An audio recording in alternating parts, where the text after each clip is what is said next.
Hi there, hope you're having a good day. Welcome back to another video. As promised, let's do another update video before the year ends.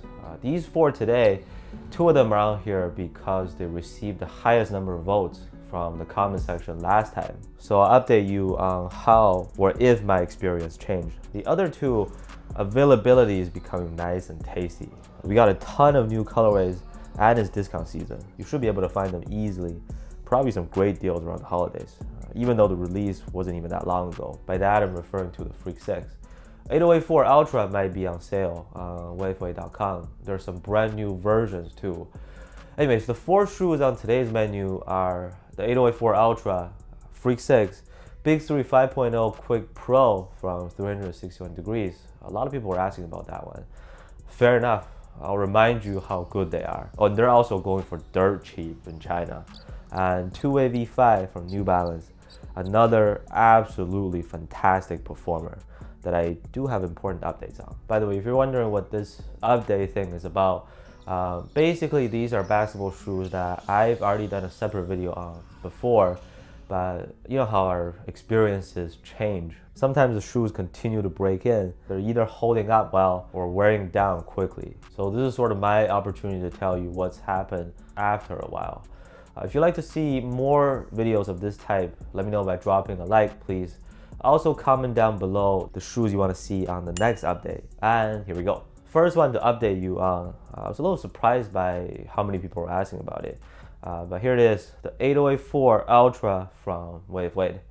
I'll tell you right up front, my verdict hasn't changed. I still think this is the best shoe out of the 808 series. And that says a lot because this line produced quite a few bangers. I still remember when I first got it in July, I was in China with my family. Gosh, that was a terrible hooping experience. That gym was nice, but I was the first person to show up at like 6 in the morning and the ugly guy refused to turn out AC for me. So I was dripping down sweat. Anyway, sorry, back to the shoe. I meant to say when the court condition was wet, sweaty, but still fairly clean, and the outsole was pretty fresh. Those factors may have contributed to my initial conclusion that the 808 traction is just as amazing as the 808 traction. But over time, on dusty courts, as dust accumulates on the bottom, traction took a little bit of a hit. So it's not as sharp as before. I'd say about a 15 to 20% downturn. It's a completely different outsole and traction pattern on the 4. Maybe if the treads covered more of the surface area, that would have been perfect. Material and comfort, those remain to be excellent. There's no more of that pinching problem caused by the plasticky upper from the previous versions. The other things, having used it for a much longer time, also now getting to compare it to other shoes from Wave themselves, also other brands, I noticed two things. Weight, this really isn't a lightweight shoe. It's pretty bottom heavy. Second thing is heel slippage. I usually size up with the 808 line because the drop-in midsole setup, you don't want to risk it being too snug. But here I can say that if you really want to avoid the heel being too loose, for the best lockdown, most secure fit, you can actually go true to size. So please keep those in mind. Yeah, quick summary. Traction is great, but I've seen better from Wave. Slightly bottom heavy heel slippage. Those became a little bit more obvious over time. But I still think it's an A-tier performer. And there's a good chance that on the newest colorways without the strap, it's called an Octa knit upper. They might have fixed those issues. And I can see breathability potentially getting a boost as well. If you have a pair without the strap, please let us know how it went for you. And I'll eventually try one out to let you know too. Okay, let's go with the Freak 6 next. Freak 6 is basically the Freak 5. With small changes on the upper. But one thing I noticed with more playing time is that the shoe really started to get loose. How do I describe it? That happens in a few aspects. The upper material loosens up. On the bright side, they break in well and became softer. But lockdown and containment are a little bit concerning, especially compared head to head against the Freak 5. Because here we don't have that leather piece covering the toe box. Cushion is not as bouncy or responsive as it was in the beginning.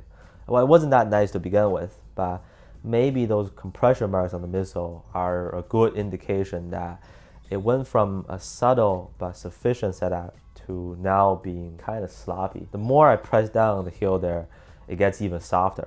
That could be a good thing or a bad thing, depending on your preference. But I'm just here to report that the whole shoe continues to get loose. I still think the upsides are simple and straightforward. Breathability should be excellent on all those colorways that they came up with. And the shoe is easy to use, can be a good choice for anybody really. Most importantly, like I said, the discounts are only gonna get more and more delicious. I've seen the 5 going for 35 bucks. So my suggestion would be to be patient with the Freak 6. You'll enjoy how nicely they break in, but warning, it might get too soft eventually. Traction, they've always been consistent to me. Now moving to a shoe that is a lock in my top 10 this year, locked in the top 5 too actually. The Big3 5.0 Quick Pro from 361 degrees. There's no heel slippage. Traction is consistently strong. It doesn't get loose or soften up too much over the long term. So everything is holding out well for me. Given more time, I still think this is the best performer from 361 degrees this year. And they made a lot of dope ones. What I really started to appreciate is the amount of caging. Just enough to serve as a protective coat for the foam. It doesn't sacrifice the softness, but the TPU carrier also guards the midsole. And if we were to use the shoe that we just talked about as a reference, this is something that the Freak 6 lacked, in my opinion, for things to hold up in perfect form. The Quick Pro differs from the regular. This is the 5.0 Quick. They differ in two aspects: material and cushion. For the upgrade you get in the plushness, support, especially from underneath your feet, bounciness, I think you gotta go with the Pro version. This shoe really gives you everything, while it is still very light. It is the lightest out of the 4 shoes today, and the difference is noticeable. If I really was to be picky, I guess I'll say the tongue. I wish it could tuck in more nicely.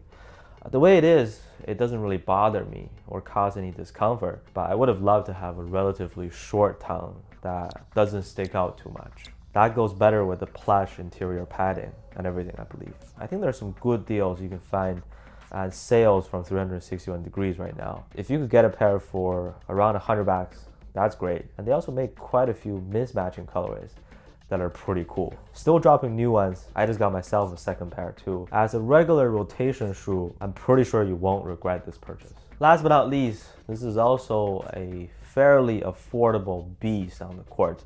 The New Balance two-way V5. First things first, I have used these outdoors a few times before winter started here. And to my surprise, this also is showing great wear resistance, as they call it.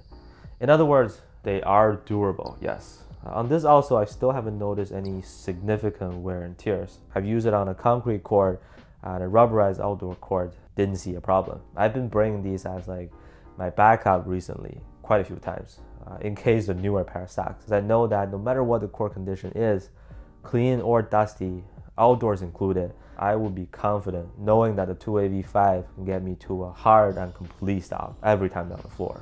Aside from the traction and durability that are time-tested, I found the cushion to be a brilliant setup too.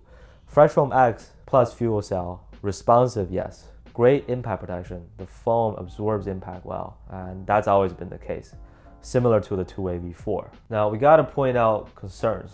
Maybe the upper material. It's cozy, stretchy, but if your playing style involves a lot of slide canceling, toe dragging, or if you have high volume feet, this upper might be a little bit too thin if you were to use it heavily or grind with this shoe every single time as your weapon of choice. Prone to creasing around the toe box area. You probably get some scuffing near the outer trims. Quite a lot of compression marks too, but those are more so how it looks after a while. They didn't really affect the performance or durability, to be fair. Last point about the two-way V5, compared to the Fresh Foam BB V2, a benefit is that you don't need to get used to the core feel every time. So the Fresh Foam BB V2 stacks up pretty high off the ground. You need to give it some time to feel familiar, especially after a while. Suppose you went back to playing in some other lightweight low tops. Coming back to it, you'll need to get used to it again. Two-way V5 in that sense is easier for your feet to adjust to over the long run, if that makes sense. All right, that's all I wanted to update you on about these 4 basketball shoes. They're all pretty good. 808-4 Ultra, my experience took a small hit in terms of traction. Freak 6 kept getting loose. These guys didn't. The Quick Pro, they're still nice and tight. And the 2WXY V5, I am also very impressed by the also durability. Just be aware of potential wear and tears on the upper if you do a lot of toe dragging, shifting sideways, or aggressive cuts. Best performer here, if I have to pick. As always, please feel free to share your experience with any of these down in the comments so we can have more perspectives. Also, don't forget to vote for the next shoes to update on if you'd like to see more videos of this type going forward. Thank you so much for watching, and I'll see you next time.